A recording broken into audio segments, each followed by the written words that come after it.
work in the Royal Victoria Infirmary as part of what's called the North East Assisted Ventilation Service.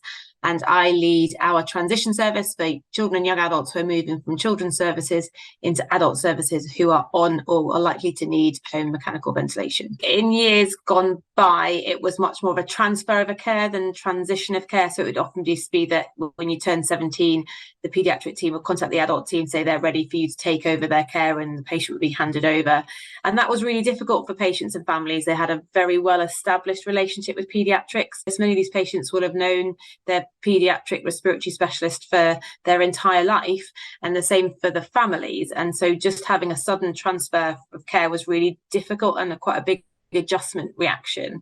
So actually we found over time, by doing it as a very slow process over kind of 2 years with multiple joint appointments, that really gets the patients and the families to understand how the adult service works, to understand who's within the adult service, get a little bit of confidence in the adult team as well. And it gives us the opportunity also to get to know the patients better, understand what the current healthcare problems are, and to understand kind of decisions that have been made more recently around their kind of ventilation, for example. And that's really helpful for both the patient, the family, and for the healthcare professionals involved. With patients that are more complicated, we like to start seeing them younger. So the ones that we start seeing as soon as they turn 15 tend to be the patients who are a little bit more complicated, so that we've got a little bit longer getting to know the patient and the family and their current health requirements. When patients and families or carers are coming in for their first of the transition appointments, I think the first thing they should be aware of is that there'll be a lot of us in the room. So I think that often comes as a bit of a surprise, that there'll tend to be a consultant, for example, from both the adult and the paediatric service. There's likely to be a specialist nurse or a physiotherapist from both services as well. And it's also quite common that we might have a trainee doctor. I think it's really helpful to make a little list in advance of things that you are really important to you to understand. And that's the same between all the joint appointments, because it might be that things then crop up between the first and second appointment. You think, actually, I didn't ask this and I didn't ask that.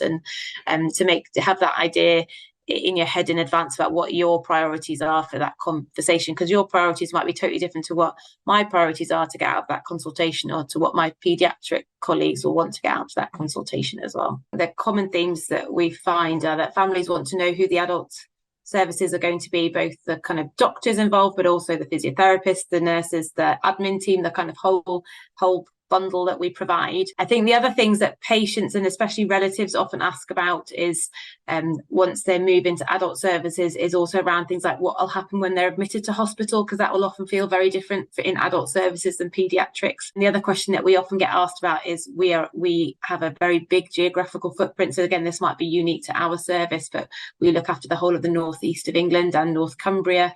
And in paediatrics, they'll always be admitted to Newcastle hospitals because that's where the inpatient bed base is.